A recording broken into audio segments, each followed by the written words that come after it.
Alright everyone, welcome back to another Star Wars Galaxy of Heroes video with Fat Phil, and today I need your help. I need your guys' advice, and I'm asking this genuinely, so please, try to keep the trolling to a minimum on, the Relic Cup or Go Relic, ETH Koth stuff. I could really use some help here, and I was debating making this video, and I was like, you know what?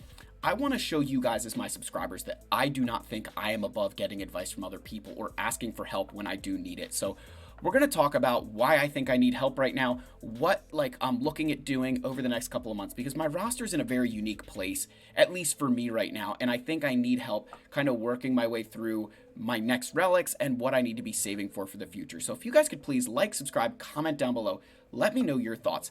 Let's first and foremost thank the channel members for continuing to support this channel. Again, if you're ever interested, that link is down below. These guys, they get a special section of the Discord, priorities on roster reviews and stuff like that. So again, guys, thank you for putting your faith in me. And hopefully you guys enjoy seeing this side of me where I'm kind of the one asking for the advice from you guys. I think that, whether or not people like it, I think that is important. So let's get into the video here and let's talk about Star Wars Galaxy of Heroes and what I feel I need from all of you guys. So let me first, okay, there we go. All right, so in terms of what I'm doing right now in the account, I've got a lot of things favorited.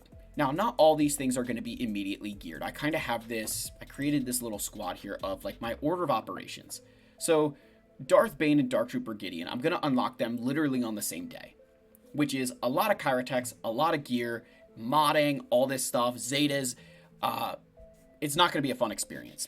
And then not too long after that, I'll probably be looking at getting Jedi Knight Cal Kestis. So again, another huge expenditure of Kyrotex and resources into him. So I've really got to be sure that I've got to start planning ahead for that. I've got to start saving resources, because what I don't want to put myself in the position of is getting to the point where I'm ready to start the Jedi Knight Cal Kestis event and I don't have any gear. Right? I want to be able to start that immediately because I think that will help me. But I also can't sit here and sit on my hands for the next couple of months waiting for that to happen, or maybe a couple of weeks would be a better way to say it. Waiting for this to happen, because if my roster's stagnant, I'm going to lose places in Grand Arena. I'm not going to be as good for my guild. So I've got to manage all of this stuff kind of moving forward. And then also remembering that I've got to go for Bo-Katan and Afra at some point. Got to grab these characters. These are things that I want to get done in 2024.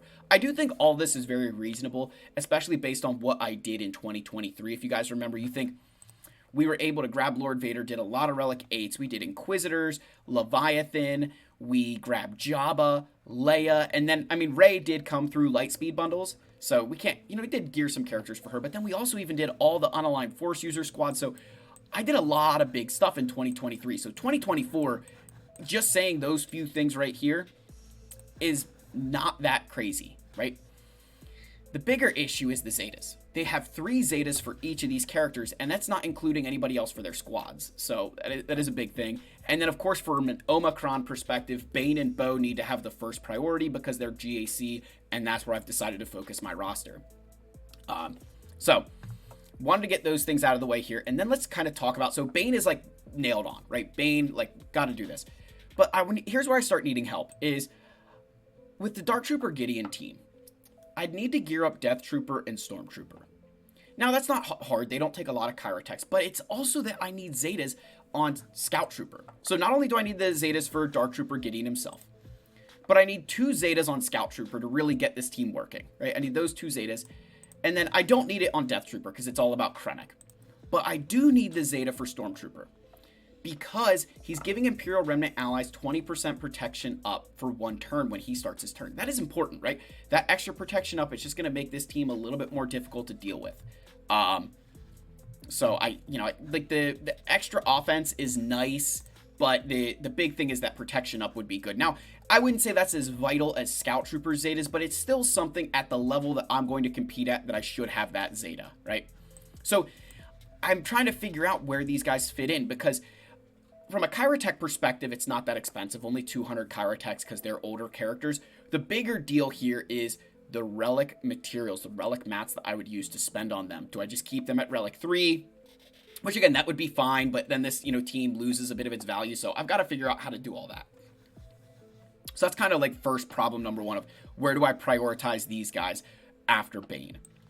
My guild has also requested us to focus on special missions. So I kind of have 3 special missions outside of the Cal Kestis one that I need to think about. So number 1, the Saga Rara special mission on Kashyyyk that requires Relic 7s. I would get Saw and Cara Dune for that. Big issue there, I need Zetas. Similar situation with the Corellia mission. I could maybe try this without Zetas, but you kind of need the Zetas on Kira and Han to really get good benefit out of there. Unless I use like a juiced up Rey team, which wouldn't be the worst thing in the world. But issue here being taking these guys to relics, not ideal. Again, not a lot of Kyra tech there, but the relic mats to get them to relic 5 is not cheap on the green and white signal data. The bigger thing here is these 2 characters are not ones that I would see myself using regularly in Grand Arena, Territory Wars, and other areas. And then there's the special mission on Zepho. If my guild's able to get to Zepho, which is our current goal, there's a Clone Trooper special mission that requires them all at Relic 7. I already have 3 of my clones at Relic 7, and then it's just Rex and 5s going from 5 to 7, which isn't horrible. So this would be another option for me. Now, harder on signal data, much harder on signal data here, but requires no outside additional investment, which I think would be really good here, but it is dependent on my guild getting to Zepho. So I think this would be a situation for me where once they hit Zepho, I may just pull the trigger and do this, right? Like, I think this is where I would just go and pull the trigger. But when, is that worth it, right? Is it worth it to do this? I think it is for the sake of my guild, but it does set me back on signal data, which I'm going to show you guys what I need. And then I kind of need to build bays for Leia. With the current Drogon Datacron expiring soon, the Leia team is going to fall apart. Or I shouldn't say Leia team's going to fall apart. Toxic Leia will come to an end. And here's why. And then we'll talk about the other 2 characters in that squad there. So when you go to this Datacron for Drogon, you have to understand all the different pieces that are allowing the Toxic Leia team to exist. Remember, Leia calls out that you're not supposed to use scoundrels with her. Non-scoundrel rebel allies don't get bonuses from her as much.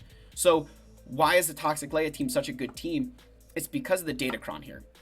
So you're starting at the level 3 where on the basic, they gain critical chance, critical damage, and offense up for 2 turns. So they're constantly using basics for attacks out of turn and stuff, so they're always dealing more damage on their basic just from this.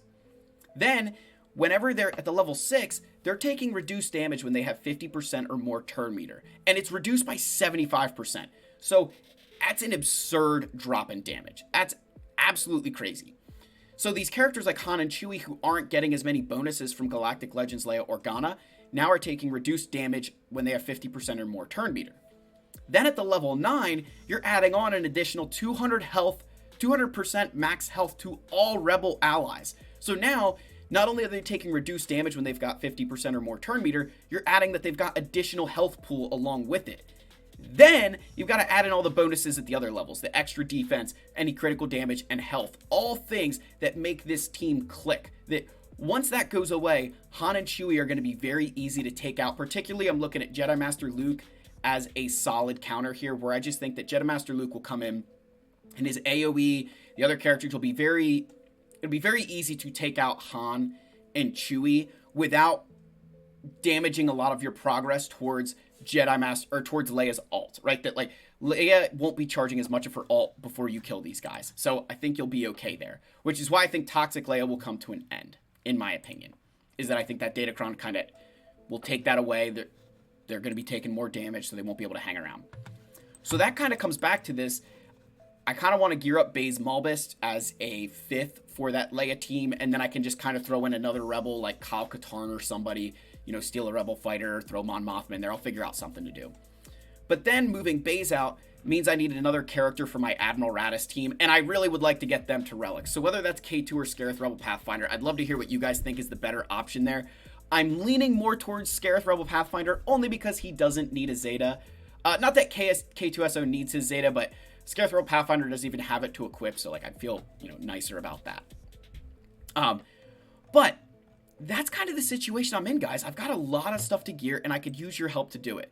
And I want to show you something here before I leave you with, just to show you this is from Star Wars Galaxy of Heroes.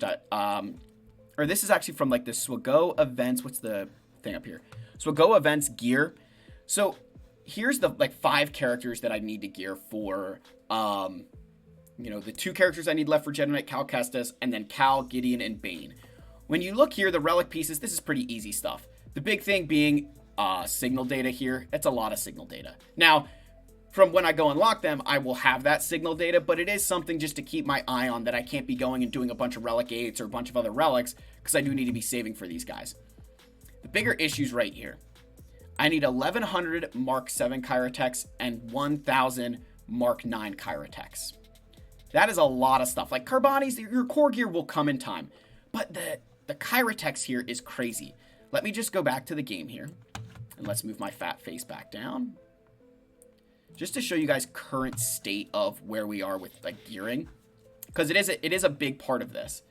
So from a Kyrotech perspective, I've got 500 and 500. So we're not even halfway. We're about halfway to the Kyrotechs that I need for those 2 characters. Not the end of the world, but for those characters there, we're about halfway there, which not the worst thing.